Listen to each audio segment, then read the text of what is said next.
Welcome to the Bliss Code Podcast, where we unlock the secrets to your ideal lifestyle.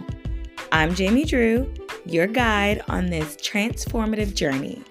Whether you're seeking balance, ambition, or pure bliss, remember, every episode brings us one step closer to cracking the code.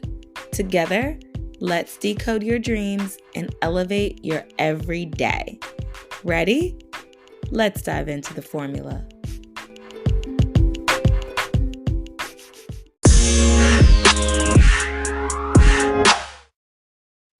Hey girl, welcome back to another episode of the Bliss Code Podcast, okay?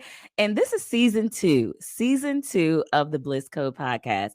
Last season we did 14 episodes, and Happy New Year! It's 2024, okay? And we're back. We're back into season two to dive more into what it looks like to live your best life, okay? To embrace your main character energy, to call in your confidence, your self-love, your self-care, and all of those things that actually make you happy, all of those things that you want out of your life.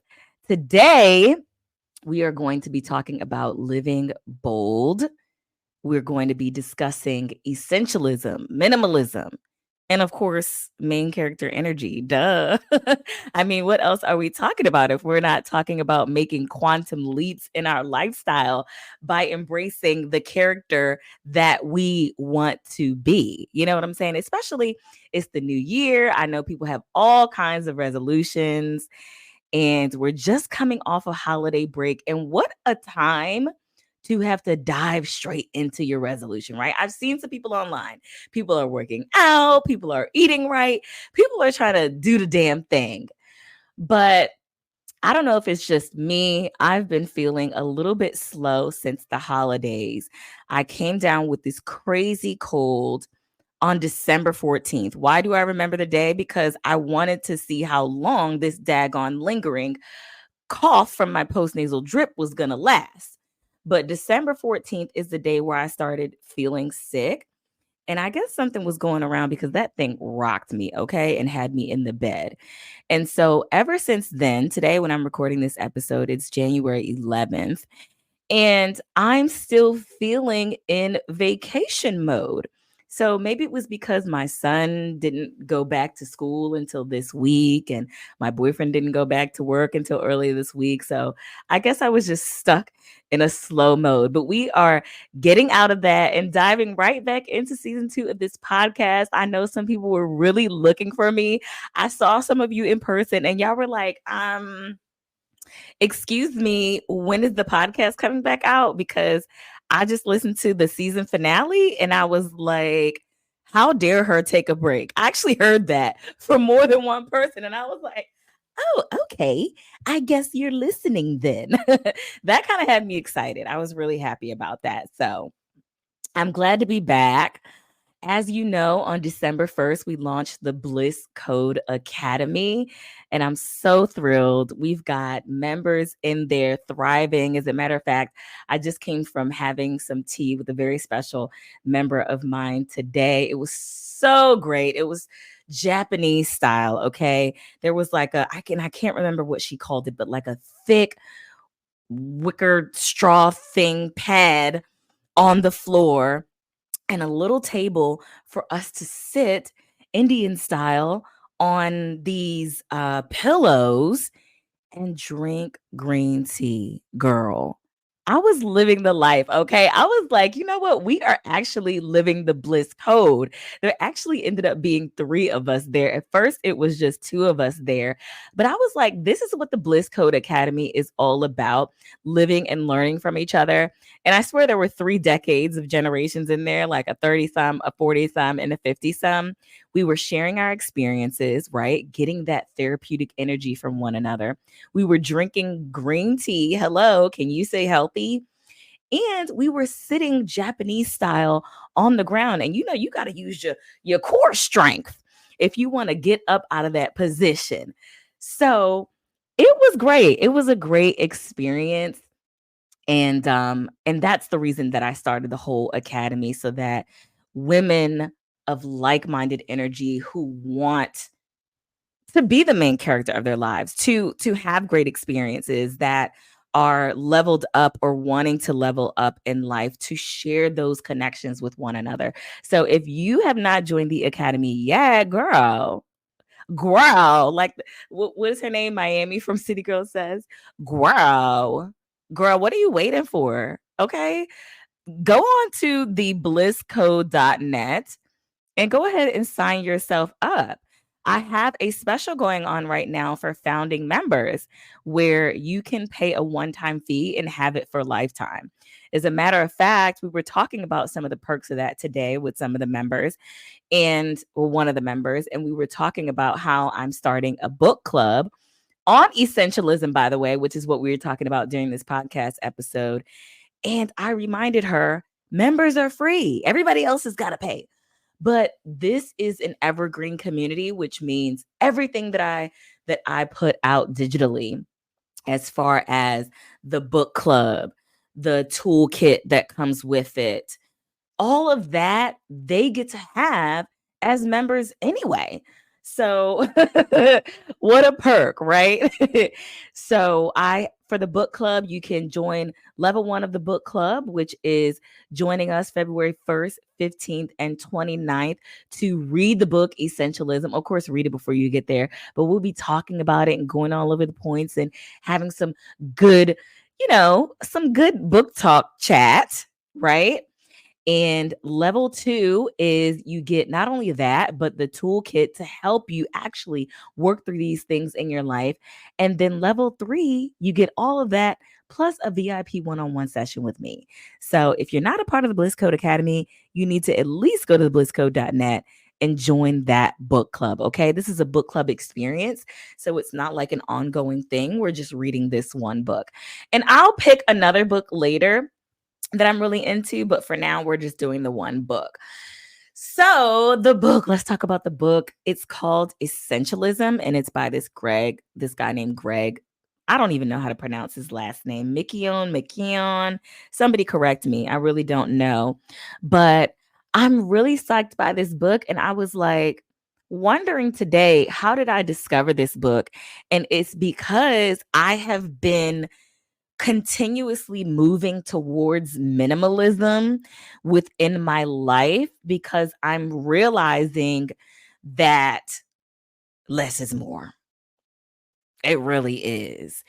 And in so many ways. And when I first heard about minimalism, right, I was thinking, how crazy are those people to barely have any furniture in their house, to barely having any clothes? You think, oh, they only got one bowl and one plate and one fork and one cup. I was like, that's extreme and it sounds crazy. And what is wrong with that person? But over time, I'm beginning to see the value of that and how it can remove like so many stresses in your life. So even though like I'm not that extreme in minimalism where it's like I'm only going to have one of each thing or whatever it is, I'm learning to do more with having less. If that makes sense, it makes sense. It makes sense, right?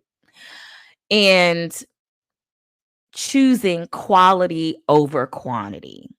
So, and really discovering what my priorities are. That's really what real minimalism, essentialism, which is just the same as minimalism, basically, um, is making choices and establishing your priorities in life. I remember back in the day, I was dating this guy and I would complain about money. I was a single mother raising my son, and I would be like, oh, I need more money and I need more money from my job and this and that. And he said, well, most people don't need more money. They need to learn how to better spend the money that they have.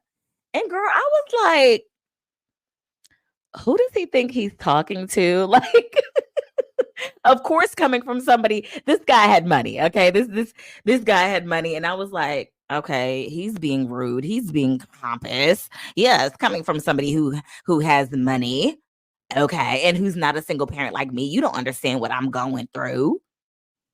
But now that I'm older and have had more money and have made different decisions throughout my life and had a chance to reflect on that comment that he made years ago and had an opportunity actually to work with people who were at their lowest of their low. I'm talking about I used to work with people who were chronically homeless, who had no, minimal money, who had money but it was minimal, and you start to see a pattern of how people prioritize certain things.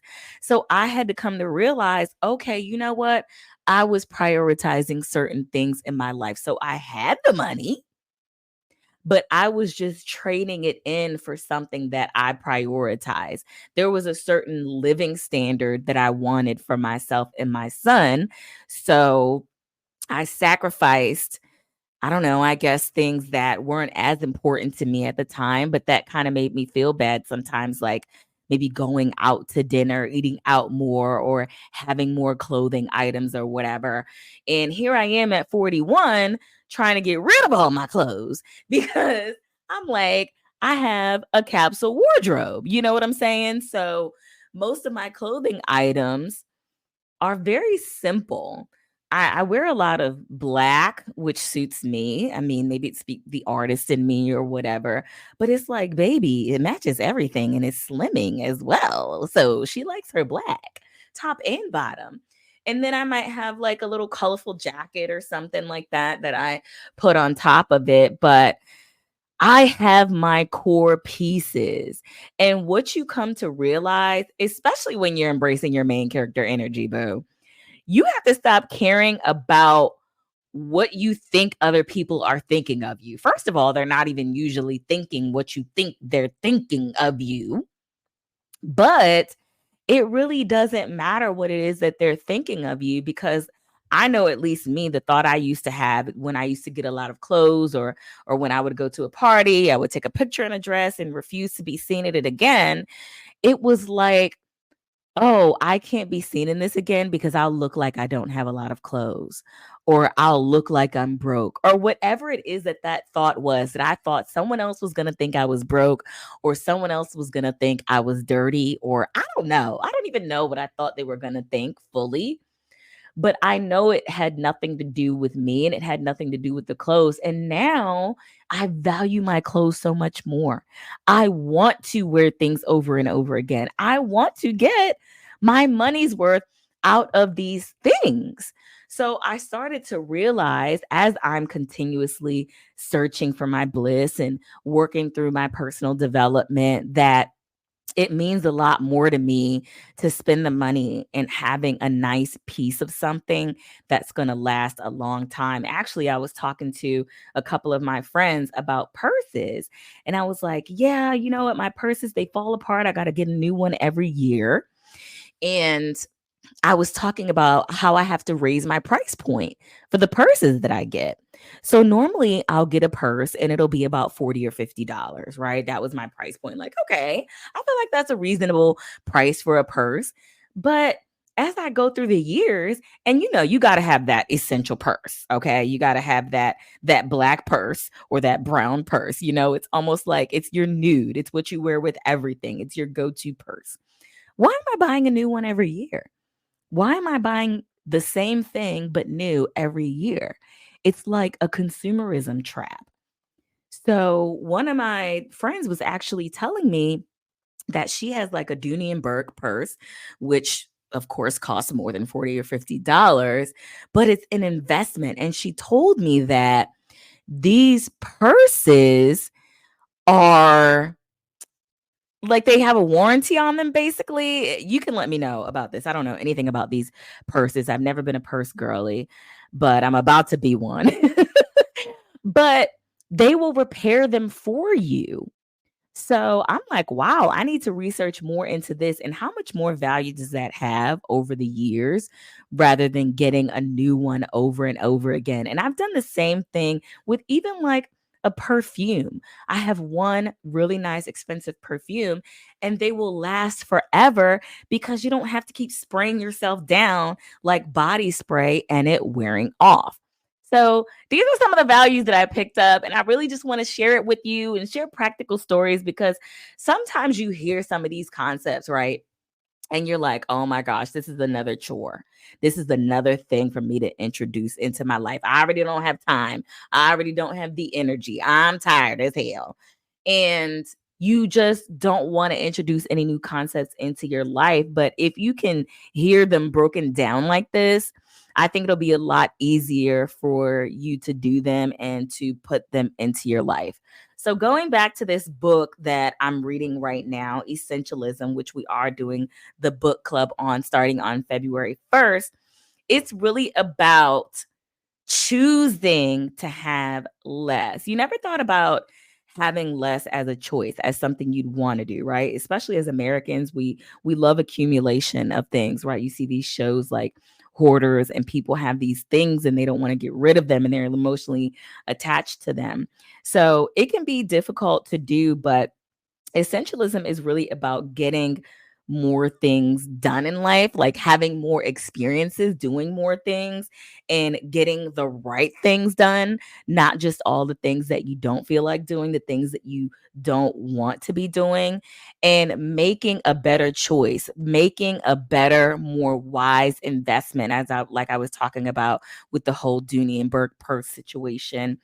And making the right choice of, okay, what am I going to invest my time and energy right now in? What is going to be the best decision for me? And, especially for us busy women out of there, I know a lot of us, we have families, we have businesses, we have, you know, our lives and other people's lives that we're trying to run. We may be somebody's supervisor as well. We're constantly doing things and on the go and really juggling multiple things that are important to us. And we have to start to think like, okay, what if these things are not as important to me that I can kind of let go right now? What is the most important task that I can be doing right now? And not only that, does this align with who I want to be, my main character, this person that I've created? This is align with my energy. Does this align with my New Year's resolution that I made? Does this align with my goals? So some of us are doing things that are out of alignment with our goals. I just had this conversation with my boyfriend about alignment because he was telling me that he kept saying all these repeating numbers. And I was like, babe, it means you're in alignment. You're in alignment. Okay. You keep seeing all these repeating numbers. So we were talking about that. And my boyfriend is like the least woo-woo guy that you ever want to meet. He's not into that stuff. But I was so happy that he was asking me about these repeating numbers. I felt so good, like, ooh, bring on the magic. Okay, 3 years in, and I finally got him to ask me about repeating numbers. I'm working on him, y'all, because I'm all about that woo-woo life over here. Everything is magical for me. But yeah, back to essentialism and what I'm learning. I actually have the audio book. So if you don't want to purchase the book, girl, get you a library card, okay?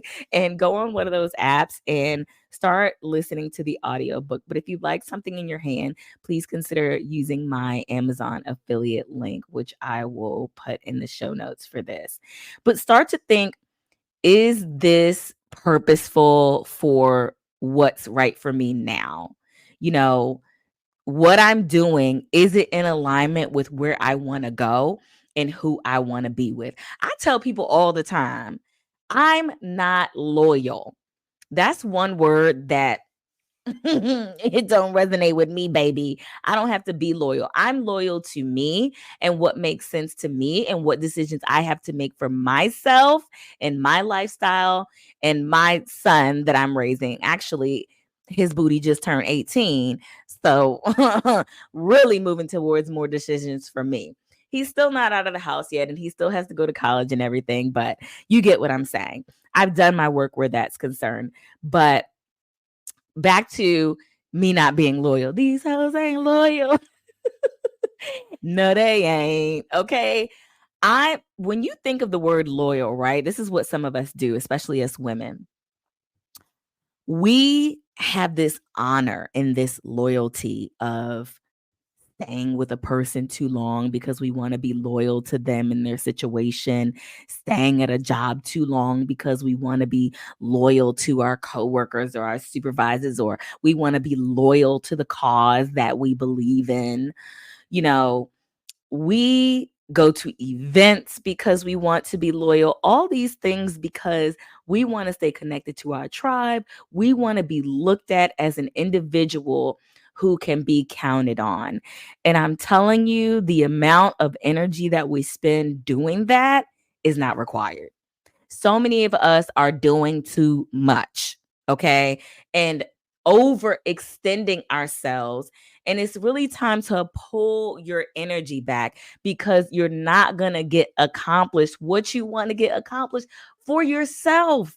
Yourself, who is the most important person in your life. You're not going to get accomplished what you want to get accomplished if you don't pull back, self reflect, and start to realize that you are the most important person in your life. Do you realize this, that you're the most important person in your life? If you drill all the way down to it, and all the loyalty that you believe that you must have, or all of the energy that you believe you must give to other people, if you are that important to their life, then you have to make sure that you're living well.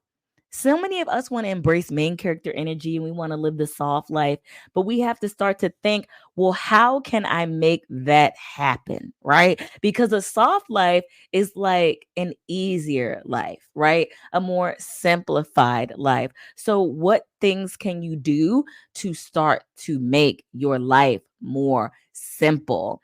And by thinking about essentialism, you are cutting to the core of what's actually important to you and deciding that that is your priority at that moment.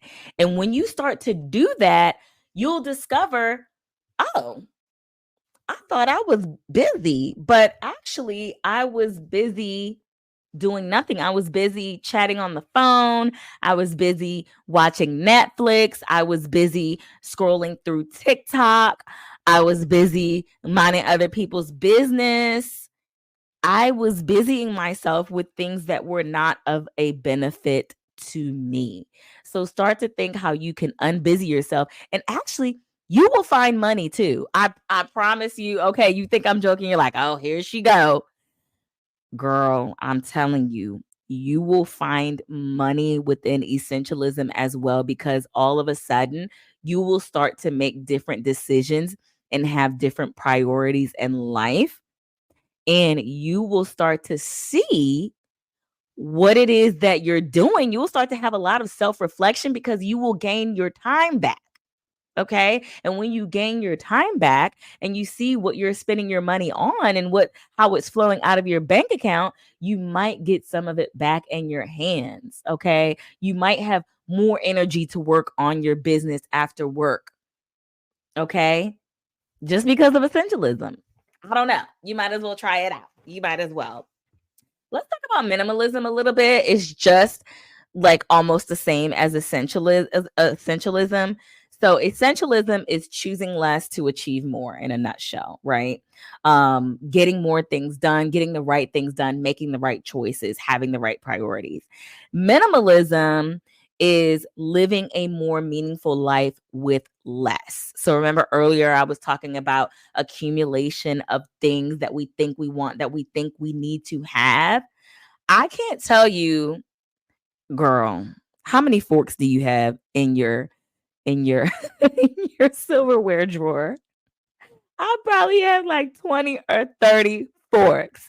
So my minimalism has not made it to the kitchen drawer yet, but I'm getting there. Okay. But that's just one example of how we keep things. How much easier would it be to wash the dishes if I had less forks to begin with? Okay. I'm just saying.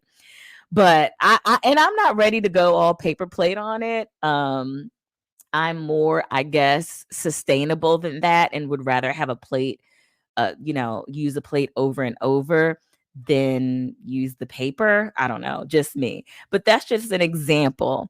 So, minimalism, it really goes beyond like decluttering your physical space, though. It's not just about like cleaning out your closets, although that is a part of it because you start to realize that you have all of these things, you've accumulated all of these things that you are never going to use. Like, honestly, you're never, ever, ever going to use that pot with the rust on it way back in the back of your cabinet that a friend of yours gave you that you don't want to give up or something like that. It's just these things. So, but it's not about just decluttering the things, right? It's about decluttering your life. And that goes back, it all feeds into each other.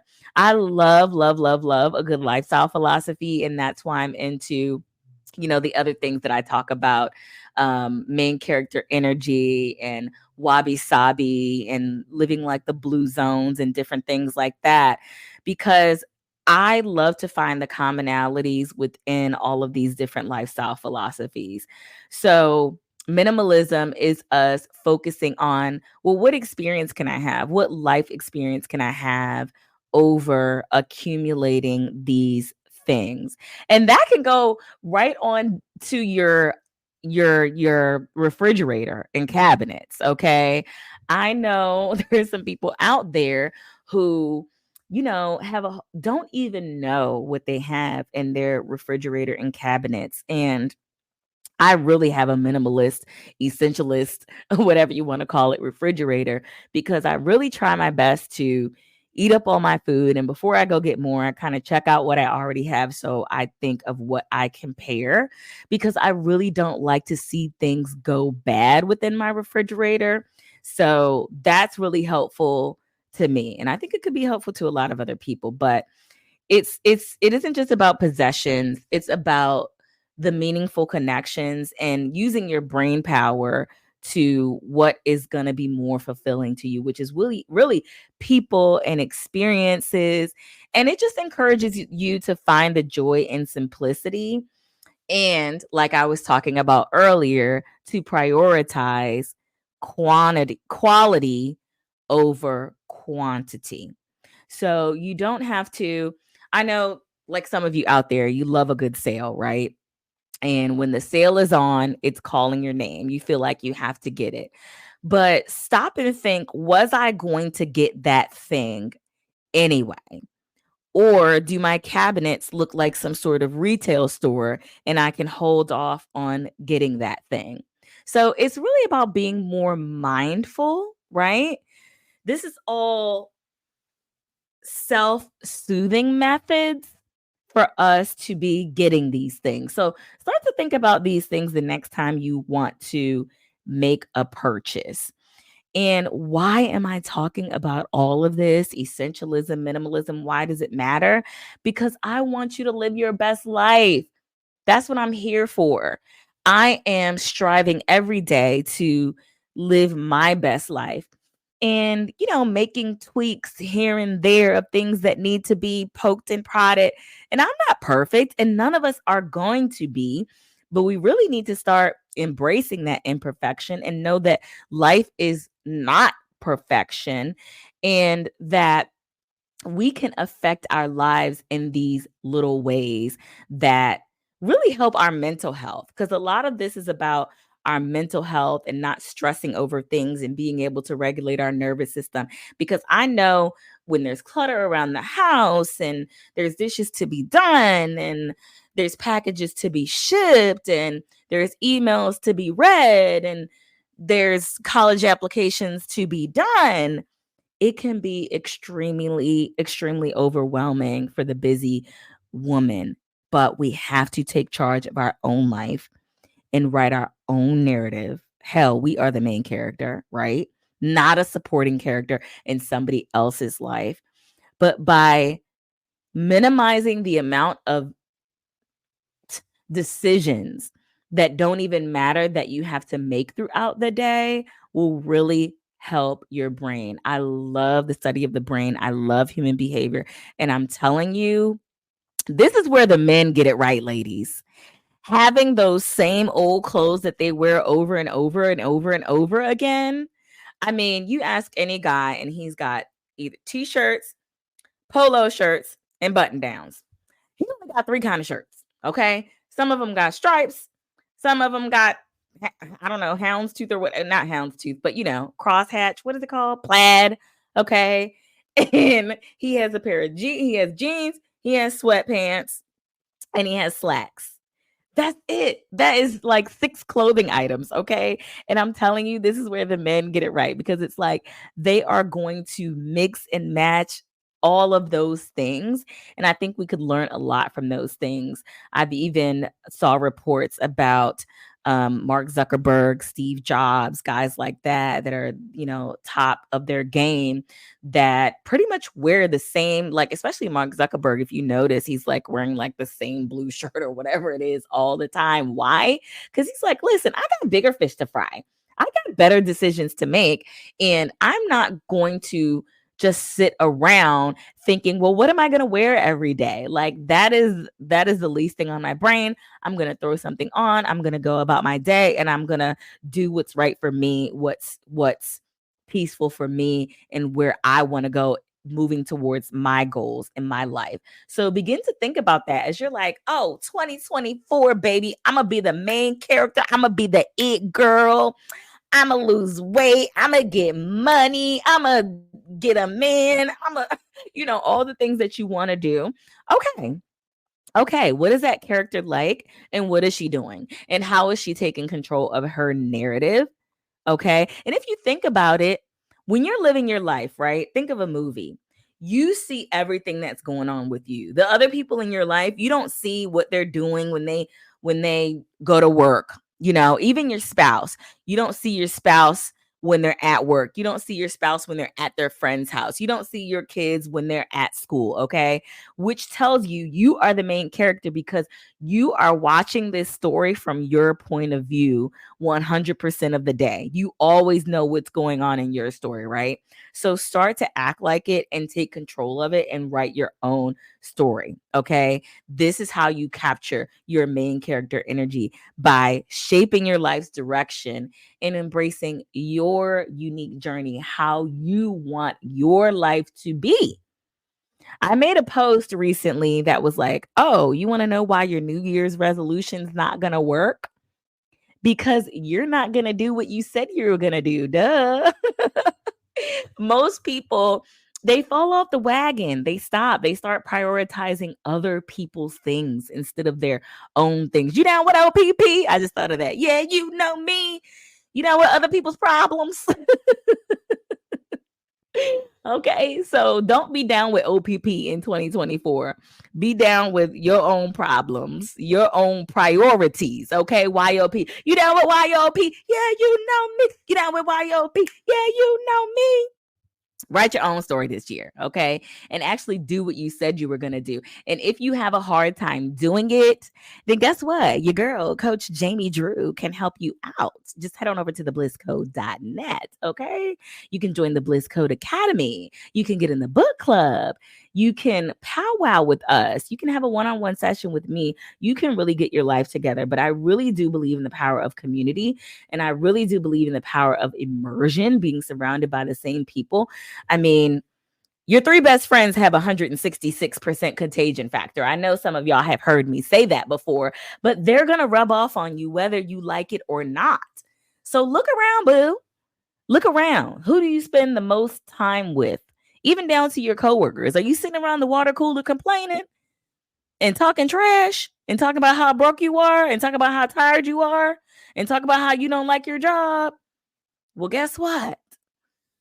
Maybe it's time to give that up. Misery loves company, and misery is gonna get her company. Misery was like, I don't know about you, but I'm gonna reach my goals.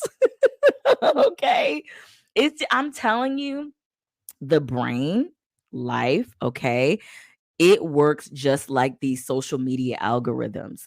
The more you tune in, the more it's going to show you. Okay. Stop looking for it because you're going to find it. You heard old people say that. Well, it's true. They weren't necessarily doing the research on the brain like I've been doing, and neuroplasticity like I've been doing. However, they knew what the hell they were talking about. Okay.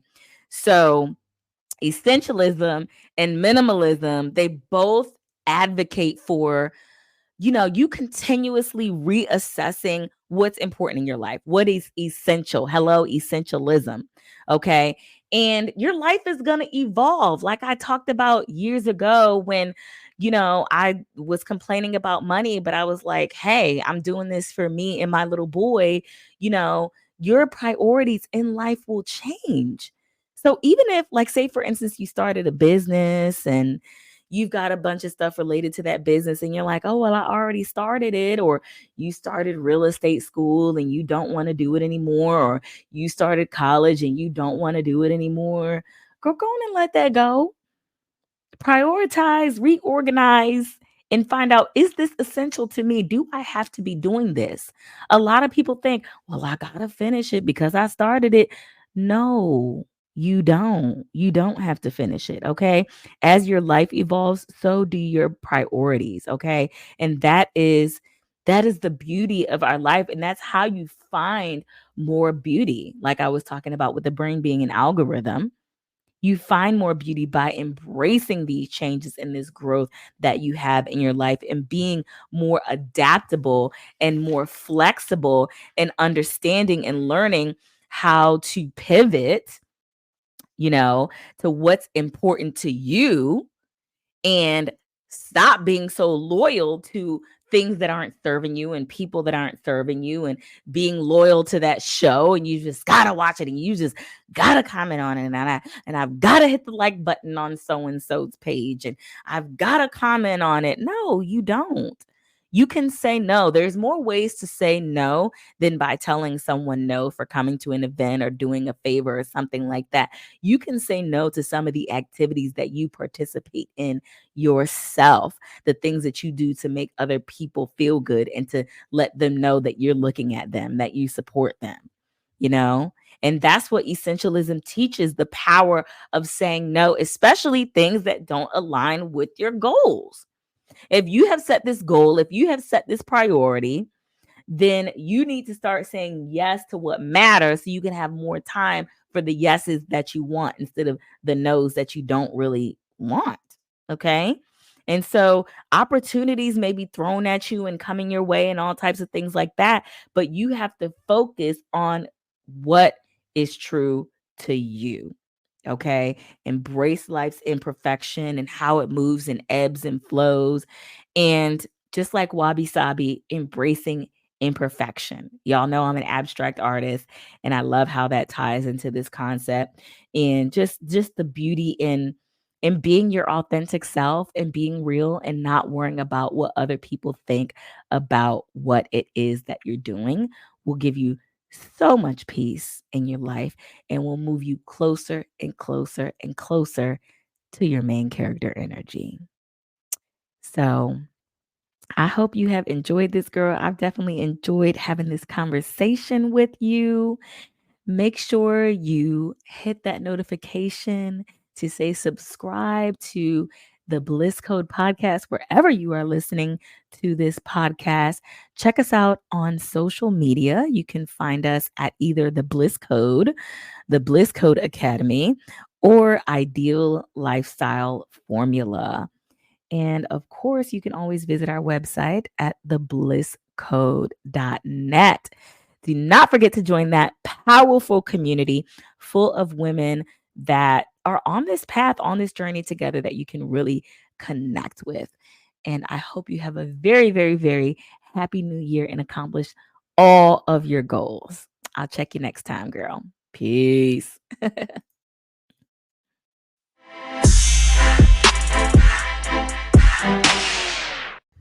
This has been another episode of the Bliss Code Podcast. Thank you so much for tuning in. Stay tuned for a new episode every Friday morning.